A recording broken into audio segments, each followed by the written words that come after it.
Bonjour Christophe. Bonjour Mathieu, bonjour Motonette. Alors, tout d'abord, on voulait te féliciter parce qu'on a vu sur Internet que tu avais joué un petit air de piano très sympathique avec notamment un final sur Bach, méditation. Est-ce que ça veut dire que tu te prends de temps en temps à méditer et est-ce que ça t'apporte quelque chose dans la vie? Bon, pour être sincère, non, pas vraiment. C'est pas, je suis plutôt tout le temps dans l'action, un peu hyper actif. Non, c'est parce que justement, auparavant, j'avais joué quelque chose, une improvisation qui était peut-être un petit peu, comment dire, emballée un Mhm. peu pour combattre le virus, on va dire. Et voilà, j'ai voulu mettre une conclusion beaucoup plus calme et effectivement méditation, mais beaucoup plus au sens réflexion. Maintenant qu'on ne peut pas le combattre par la force, peut-être qu'on peut le faire voilà, en étant justement tous ensemble et en réfléchissant ensemble aux meilleures solutions possibles. D'accord. On sait que Zarco joue du piano aussi, ça lui apporte beaucoup, semble-t-il. Est-ce que Jules Cluzel et Corentin Perolari, qui sont tes pilotes, hein, je le rappelle, au sein du GMT 94, est-ce qu'ils jouent d'un instrument?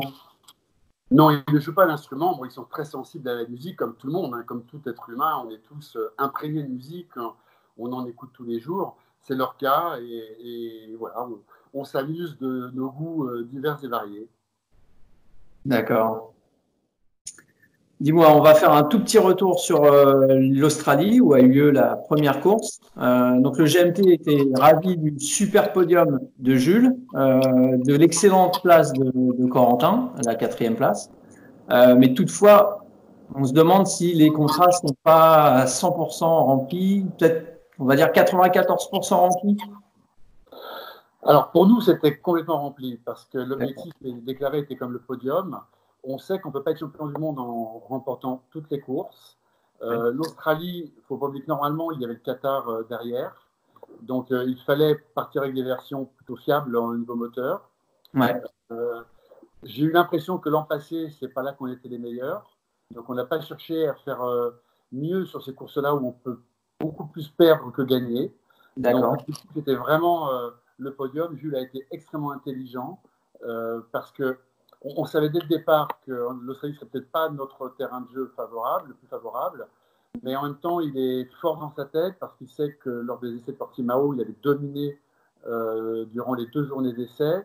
C'est vrai. Donc on passe à Locatelli qui était présent.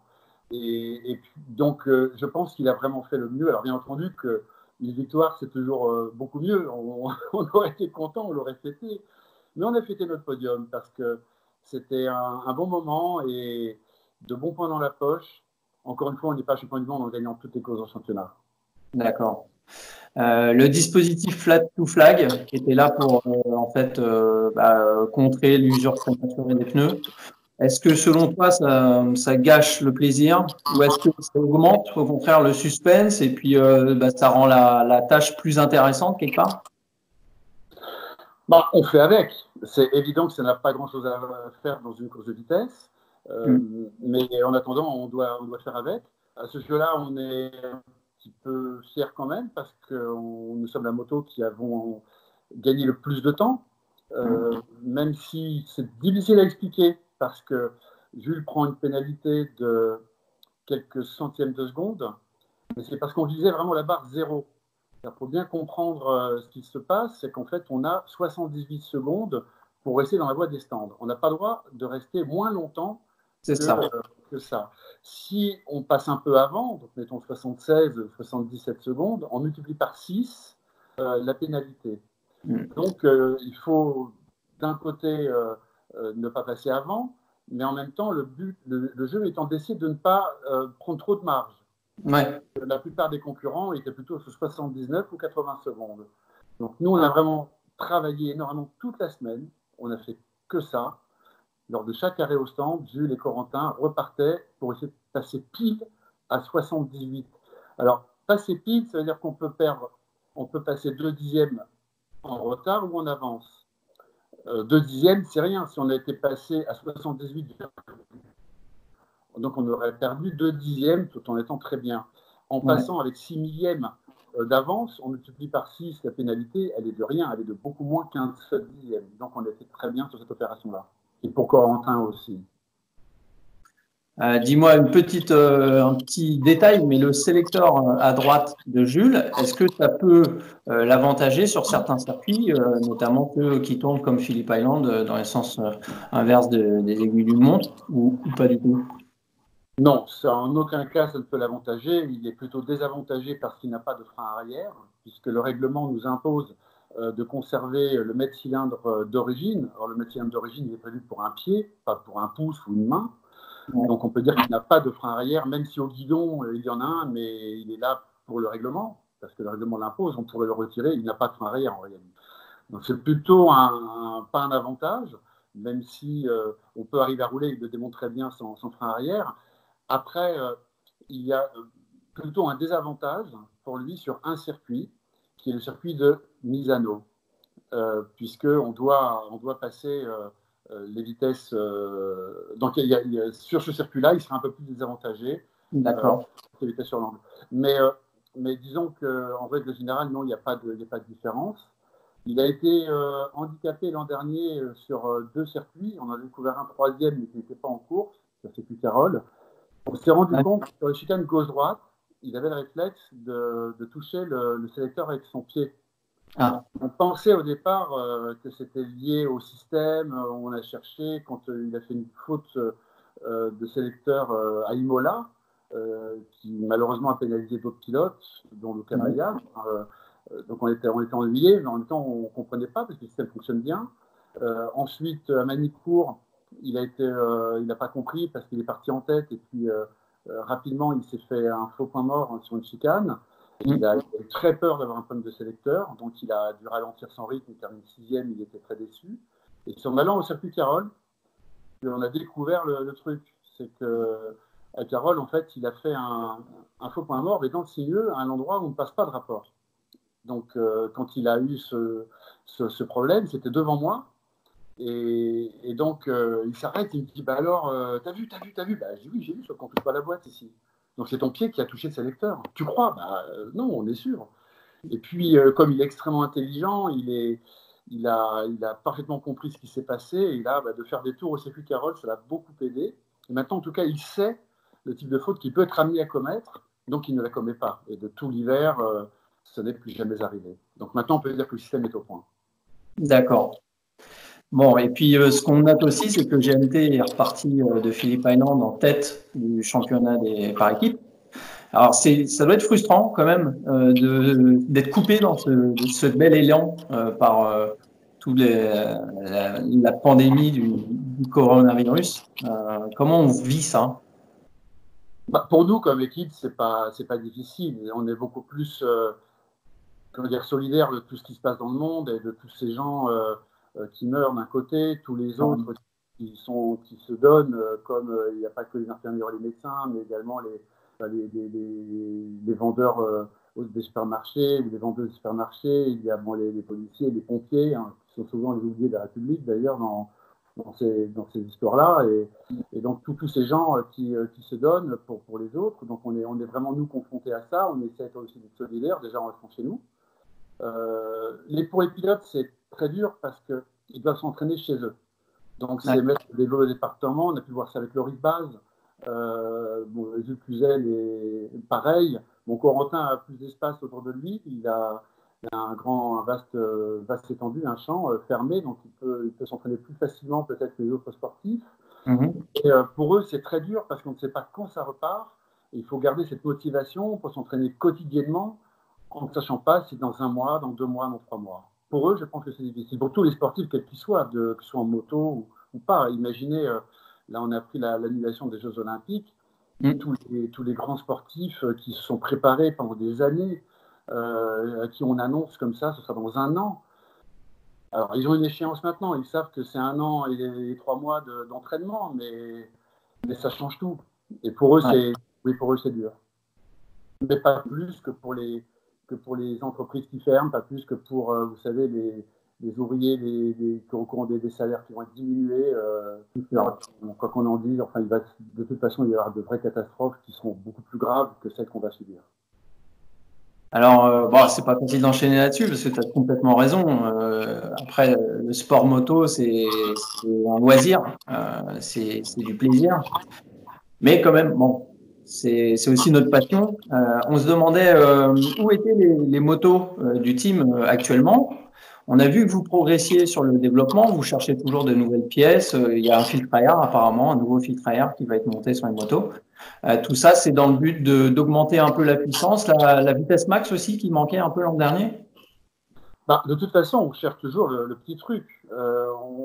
On se dit tout le temps qu'il y a peut-être encore mieux à chercher. Alors, il n'y a pas grand-chose. Vous savez, les moteurs sont comme, on peut quand pas faire grand-chose dedans. Les arbres à cam sont ceux du kit, c'est obligatoire. La boîte de vitesse, elle est d'origine.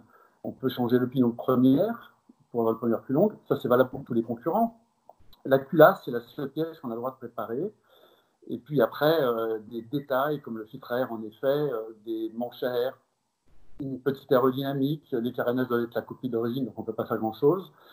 On est des compétiteurs, donc, et puis en même temps, je pense que comme pour tout, c'est aussi une remise en question permanente. Et on se dit toujours, et s'il y avait un petit truc à trouver, quoi? Alors, son châssis, en suspension, en équilibre de moto, en assiette, en réglage, même si les marges de manœuvre sont très serrées, on essaie toujours de chercher des choses. Maintenant, pour répondre à la question sur la période actuelle, non, on ne fait rien du tout, puisque vous savez bien qu'on a tout fermé. On doit respecter vraiment cette demande. Alors, on a un mécanicien seul à l'atelier, il y a un roulement pour assurer une sécurité de l'atelier, qui va faire des mini-travaux qui n'ont rien à voir avec la moto, parce que les motos sont prêtes, elles étaient prêtes pour le Qatar, donc elles n'ont fait que revenir à l'atelier pour être prêtes à repartir pour la prochaine course. Et puis, de toute façon, quel développement faire? On ne peut rien faire, tout est fermé, les fournisseurs. Et puis, je pense que travailler, ce n'est pas tout seul. Donc, on a décidé qu'on ne travaillerait pas ensemble. Et donc, on attend que la trêve soit terminée pour pouvoir relancer la compétition à tous les niveaux. Alors, tu l'as dit, l'entraînement n'est pas facile pour les pilotes. C'est peut-être encore un petit peu moins facile pour Jules, qui a eu une naissance, qui a eu une petite fille au mois de février. Est-ce que tu as senti chez lui un changement dans la préparation, dans, je sais pas, sa vision de la vie en général, de la compétition en particulier? Pour moi, il n'y a absolument aucun changement, si ce n'est qu'il a ce bonheur, il est heureux. Bon, il est avec une compagne, Petra, qui est extraordinaire, hein, on la connaît très bien, elle a passé toute l'année dernière avec nous, et tellement que c'était même pas sa compagne pour nous, elle a participé au team, elle a fait partie de l'équipe, elle nous a aidés dans les traductions, pour aller en salle de presse, elle a donné à la vie de l'équipe, c'est très rare. Et on sent que Jules est vraiment bien. Et puis, vous savez, au niveau des valeurs qu'il porte, moi, j'ai découvert quelqu'un avec qui je partage beaucoup de choses. Que ce soit, on a des sujets très profonds comme l'écologie, voilà, sur les valeurs humaines qu'on doit diffuser. Il est vraiment derrière nous, même s'il ne le montre pas. C'est un tempérament particulier. Il peut paraître parfois un peu froid, il peut paraître un peu distant, parce qu'il est tellement concentré, il est tellement dans sa course qu'il ne veut pas être perturbé par tout ça, mais au fond de lui, c'est un hypersensible. Et puis maintenant, cette sensibilité, alors il a sa petite fille pour l'exprimer, Ouais. et puis sa compagne, et puis son équipe aussi, parce qu'il sait à sa manière aussi de démontrer combien il est attaché à toutes les valeurs qu'on porte. Donc à ce niveau-là, il n'y a vraiment pas de changement dans sa vie, dans sa façon d'être, dans l'homme qu'il est. Et non, c'est une continuité, ça fait partie de la vie. Des grands champions ont des enfants, et au contraire, on a pu sentir que ça a pu les emmener encore plus haut, plus loin. Regardez Jonathan Ray, Sylvain Gintoli. Il y a très très longtemps, mon coéquipier André Luciana. Je me rappelle d'ailleurs d'une réflexion de son préparateur qui s'appelle Cascarino, qui disait alors lui, plus il a d'enfants, plus il va vite. Donc, et c'est vrai, d'ailleurs, il était mon coéquipier, il avait 4 enfants et ça ne changeait rien. Vraiment faire la part des choses et donner la vie, c'est tellement beau, c'est fort, et en même temps, c'est pas pour autant qu'on arrête la sienne et on ne continue pas dans son engagement, et c'est ce qui se passe avec Jules. Alors, tu t'en souviens peut-être pas forcément parce que c'était il y a 10 ans, quasiment jour pour jour, mais nous avions assisté à un lancement presse de pneumatiques. C'est un manufacturier japonais qui nous avait invités et tu étais là en tant que consultant, on va dire, en tant qu'expert. Et je me souviens que tu t'étais insurgé à l'époque sur le fait que les épreuves d'endurance étaient très consommatrices en termes de pneumatiques, justement, que ça en devenait carrément indécent. Du coup, on se demandait si tu trouvais qu'il y avait des grands principes comme ça dans la compétition moto qui étaient peut-être à revoir aujourd'hui. Quelle mémoire, Mathieu. Ben oui, bien sûr qu'on peut s'insurger là-dessus. Et puis, ça ne s'est absolument pas fait avec Bridgestone, puisque pour ne pas le nommer. C'est ça. Mais Michelin, qui a vraiment été très motivé, et surtout Nicolas Goubert, très impliqué dans ces questions. Et c'est vrai que le règlement a évolué en endurance. Maintenant, en vitesse, je dirais, et aujourd'hui, 10 ans après, je pense que la question est encore plus d'actualité. C'est effectivement extrêmement important que les sports mécaniques n'échappent pas à ces réflexions qu'on doit mener pour le monde de demain, pour une planète en danger, on le sait. C'est vraiment une question, vraiment la question très actuelle. Alors, c'est un engagement fort que tu souhaites prendre. Est-ce que c'est à travers le WAP Supersport, à travers l'endurance? On sait que tu n'y participes plus, mais que ton cœur est toujours présent dans cette discipline-là. Comment est-ce que tu comptes améliorer ces points-là? Bon, je dirais tout d'abord l'engagement dans la course, pour moi, il n'a de sens que s'il sert à tout le monde. Ça a toujours été la philosophie du team, de notre équipe. Et là, les sujets sont tellement importants, les enjeux tellement lourds, parce que ça concerne l'écologie, mais également l'économie, que je ne voudrais pas que ce soit une réflexion individuelle ou le GMT 94. C'est forcément ensemble que le sport moto a vraiment un rôle majeur à jouer pour le monde de demain. Et je pense que la réflexion doit être commune, les idées doivent être posées ensemble. On doit tous être acteurs du développement pour préserver notre planète. Et je pense qu'on a vraiment un rôle important à jouer. Tous Du ensemble. coup, tu considères que les constructeurs doivent être actifs, les manufacturiers, les fédérations C'est là, tu es précurseur de tout ce qui est en train certainement de se mettre en place. On vit aussi une crise en ce moment qui va participer à un nouvel élan sur lequel on doit tous être conscients, on doit tous se sentir concernés. Et pour le moment, oui, j'ai envie de répondre oui à ta question. Ce sera tout le monde, l'ensemble des acteurs, mais j'ai vraiment envie d'être optimiste. Je suis vraiment, au fond, je le suis vraiment. Je suis convaincu que les acteurs du sport moto, que ce soit les constructeurs, fédérations, etc., seront, dans cet élan. On a de toute façon à ton choix, non? Ouais. Il y a peut-être un moyen de rationaliser quelque chose. Alors, ça, forcément, naturellement, ça ne plaira pas à tout le monde, notamment aux promoteurs. Mais on se demandait chez Motonet si on ne pouvait pas essayer de fusionner, par exemple, le superbike et l'endurance, puisque ce sont deux disciplines qui visent en fait à démontrer les performances de motos de série, donc des mêmes motos. Est-ce que ça a été évoqué? Est-ce que ça peut être intéressant? Pour moi, je pense que c'est une question assez compliquée. Oui, c'est évoqué, bien sûr, ça a été présenté, mais peut-être pas sous l'angle qu'on vient d'aborder. Je pense qu'il y a effectivement d'un côté les machines de Grand Prix, celle-là on ne va pas en parler, ce n'est pas mon domaine aujourd'hui, donc parlons de ce que nous connaissons. Et puis les Grands Prix sont malgré tout indépendants de ce dont on vient de dire, puisque ce sont des prototypes, Ouais. dont on ne va pas, qui ne donneront pas vie aux motos de demain. C'est un spectacle différent, qui est bien comme il est, je pense, aujourd'hui. Je n'ai pas de propositions, de critiques à formuler à ce niveau-là.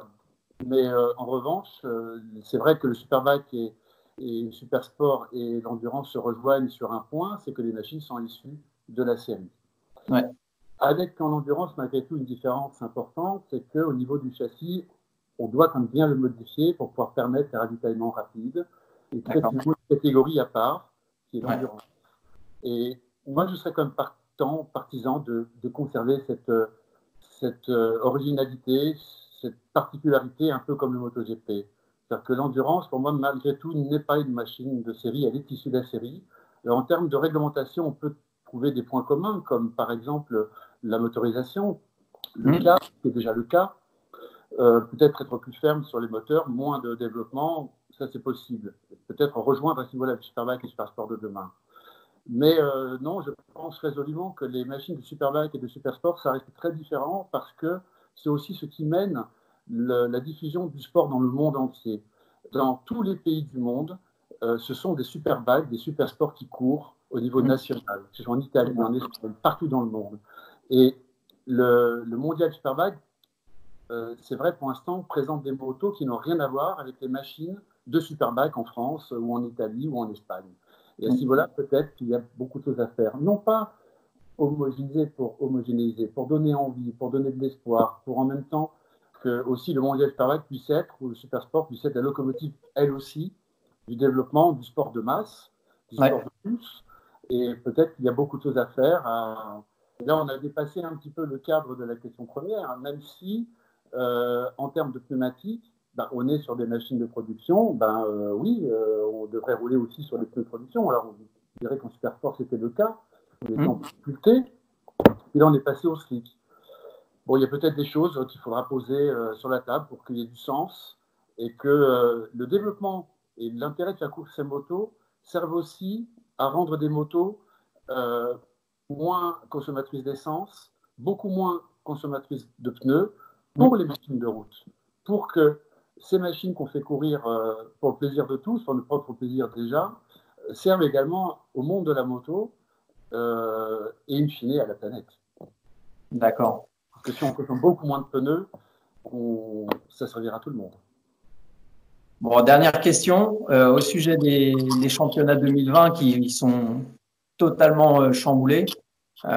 Quelle valeur auront-ils si jamais le nombre d'épreuves venait à être très limité? Qu'est-ce qui se passera dans quelques années quand on regardera en arrière? Les champions 2020 seront-ils des champions comme les autres? Si voilà, je pense qu'il n'y a pas d'inquiétude du tout à avoir. Je pense que les inquiétudes sont tout autres. J'ai pas, non, c'est une question que je ne me suis pas posée, qu'on ne s'est pas posée. De toute façon, ce championnat restera marqué, tous, comme je dirais, c'est une année au niveau des entreprises, au niveau des sportifs, qui restera marquée. C'est une histoire dont on espère que l'issue sera la plus positive possible. Une fois que les catastrophes et les malheurs seront atténués, ça peut pas disparaître. Certainement, et on le dit déjà, certainement que ça servira pour demain, pour prendre des mesures qu'on n'a pas prises auparavant dans certains domaines, pour prendre celles qu'on doit prendre pour demain, qui permettront d'aller vers un monde meilleur. Parce que peut-être qu'on était en train de partir aussi dans des directions dans lesquelles on se sent peut-être un peu stoppé. Alors, on ne peut pas dire que c'est une bonne chose parce qu'il y a des gens qui décèdent et c'est la seule chose qui fait qu'on ne peut pas dire que c'est une bonne chose. Ça ne peut pas être une bonne chose parce qu'il y a des entreprises qui vont mourir aussi.